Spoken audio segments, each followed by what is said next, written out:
السلام علیکم ورحمۃ اللہ وبرکاتہ۔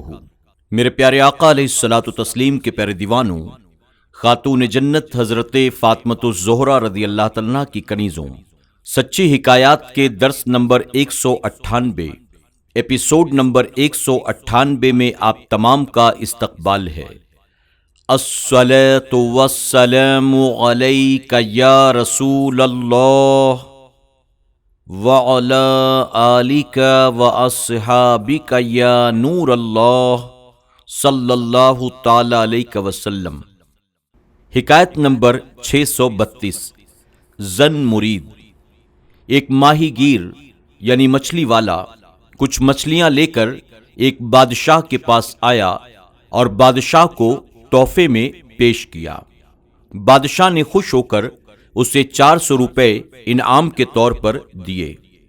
بادشاہ کی بیوی نے کہا، آپ نے چند مچھلیوں کے لیے خواہ میں اتنے روپے دے دیے، اپنا روپیہ واپس لے لیجئے۔ بادشاہ نے کہا، اب تو میں دے چکا، واپس کس طرح سے لوں؟ بیوی نے کہا، میں آپ کو اس کی ترکیب بتاتی ہوں، آپ اسی سے پوچھئے کہ یہ مچھلیاں نر ہیں یا مادہ۔ اگر وہ نر بتائے تو آپ کہیے گا مجھے مادہ چاہیے، اور اگر وہ مادہ بتائے تو کہیے گا مجھے نر چاہیے۔ اس بہانے سے آپ اپنا روپیہ واپس لے لیں گے۔ چنانچہ ماہی گیر کو بلا کر بادشاہ نے یہی سوال کیا۔ ماہی گیر بڑا ہوشیار تھا، اس نے جواب دیا، حضور یہ مچھلیاں نہ نر ہیں نہ مادہ، یہ مخنث ہیں۔ بادشاہ اس کے جواب سے بہت خوش ہوا، 400 روپے اور انعام میں دے دیے۔ یہ دیکھ کر بیگم اور بھی زیادہ جلیں۔ اتنے میں ماہی گیر کے ہاتھ سے 1 روپیہ نیچے گر گیا۔ اس نے فوراً اٹھا لیا۔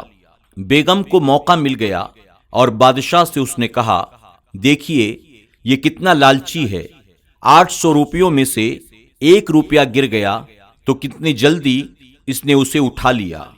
اس سے اسی بات پر ناراضگی ظاہر کر کے اس سے ساری رقم واپس لے لیجئے۔ چنانچہ بادشاہ نے اسے پھر واپس بلایا اور پوچھا، 800 روپیوں میں سے 1 روپیہ نیچے گر گیا، گرا رہنے دیتے، تمہیں اتنی عجلت کیوں تھی اسے اٹھانے میں؟ ماہی گیر نے جواب دیا، حضور اس پر آپ کا نام کھدا ہوا ہے، میں نے گوارا نہیں کیا کہ آپ کے نام کی بے ادبی ہو۔ بادشاہ اس بات پر اور بھی زیادہ خوش ہوا اور 400 روپے انعام کے طور پر اور دے دیے۔ پھر سارے شہر میں ڈھنڈورا پٹوا دیا کہ آج کے بعد کوئی بھی اندھا دھند اپنی بیوی کی اطاعت نہ کرے۔ سبق: جورو کا غلام ہمیشہ خسارے میں رہتا ہے۔ یہ مرض کمزور لوگوں میں پایا جاتا ہے، جن کے بارے میں کسی شاعر نے بہت خوب کہا، آئے ہیں دنیا میں ہم 2 کام کرنے کے لیے، آئے ہیں دنیا میں ہم 2 کام کرنے کے لیے، کچھ خدا سے اور کچھ بیوی سے ڈرنے کے لیے۔ حکایت نمبر 633۔ لکڑی کی عورت۔ ایک درزی، ایک بڑھئی، ایک سنار اور ایک فقیر، چاروں اکٹھا کہیں جا رہے تھے۔ راستے میں رات ہو گئی تو ایک جنگل میں ٹھہرے۔ رات بھر کے لیے ہر ایک کے ذمے 2 گھنٹے پہرا دینا مقرر کیا گیا۔ پہلے 2 گھنٹے ایک آدمی جاگے، باقی 3 سوئیں، پھر دوسرا جاگے، پھر 2 گھنٹے پہرے دے اور باقی 3 سوئیں۔ چنانچہ سب سے پہلے بڑھئی کا نمبر آیا، وہ 2 گھنٹہ پہرا دینے کے لیے جاگا، تینوں سو گئے۔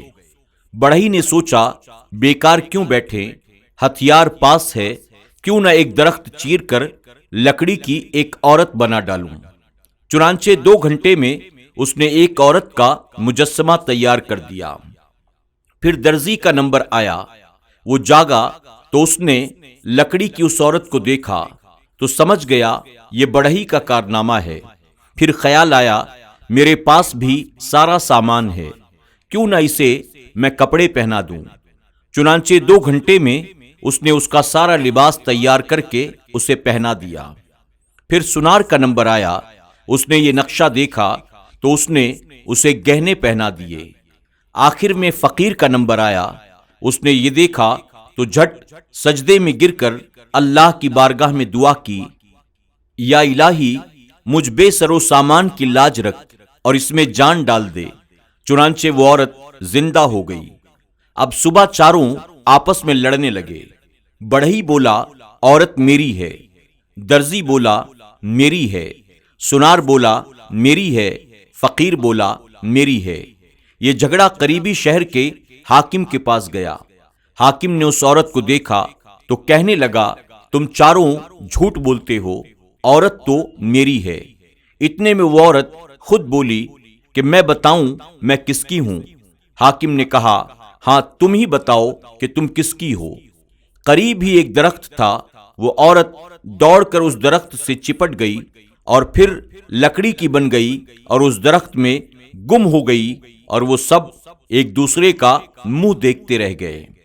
سبق: بچہ پیدا ہوتا ہے تو ماں باپ کہتے ہیں ہمارا بچہ ہے، چچا کہتا ہے میرا بھتیجا ہے، ماموں کہتا ہے میرا بھانجا ہے، بھائی کہتا ہے میرا بھائی ہے۔ تھوڑے عرصے کے بعد وہی بچہ لقمہ قبر بن جاتا ہے اور مٹی کا پتلا پھر مٹی میں مل جاتا ہے۔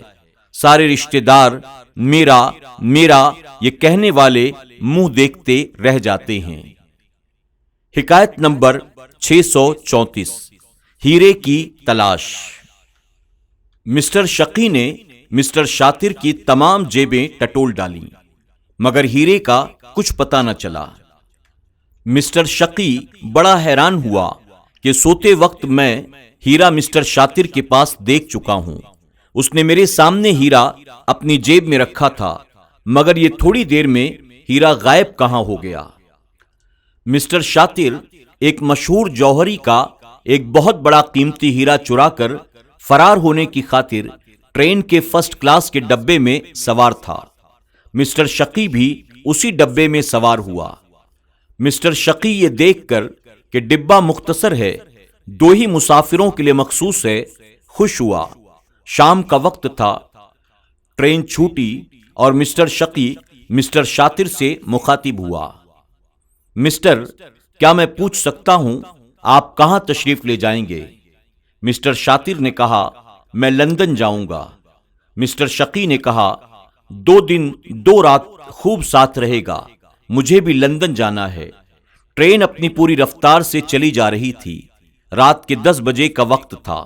سونے سے پہلے مسٹر شاطر نے اپنی جیب سے ہیرا نکالا اور مسٹر شقی کے سامنے اسے دیکھ بھال کر پھر سے جیب میں رکھ لیا۔ مسٹر شقی سے کہا، اب سونا چاہیے۔ چنانچہ دونوں اپنی اپنی سیٹ پر سو گئے۔ آدھی رات کے بعد مسٹر شقی اٹھا، ہیرے کی تلاش میں مسٹر شاطر کی جیبیں ٹٹولنے لگا۔ یہ دیکھ کر حیران رہ گیا کہ وہ ہیرا جو مسٹر شاطر نے اس کے سامنے جیب میں رکھا تھا، اس کا کسی جیب میں نام و نشان تک نہیں تھا۔ آخر مایوس ہو کر لیٹ گیا۔ صبح ہوئی تو یہ دیکھ کر اور بھی حیران ہوا کہ وہی ہیرا مسٹر شاطر نے اپنی جیب سے نکالا۔ مسٹر شقی کے سامنے اسے دیکھ بھال کر پھر سے جیب میں ڈال لیا۔ مسٹر شقی نے اپنے دل ہی دل میں سوچا، ایک رات اور باقی ہے، اس رات تو ہیرا مل ہی جائے گا۔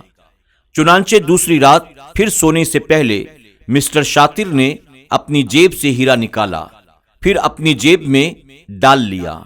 آدھی رات کے بعد مسٹر شقی پھر اٹھا اور مسٹر شاطر کی جیبیں ٹٹولنے لگا، مگر یہ دیکھ کر بے حد حیران ہوا کہ ہیرا پھر غائب ہے۔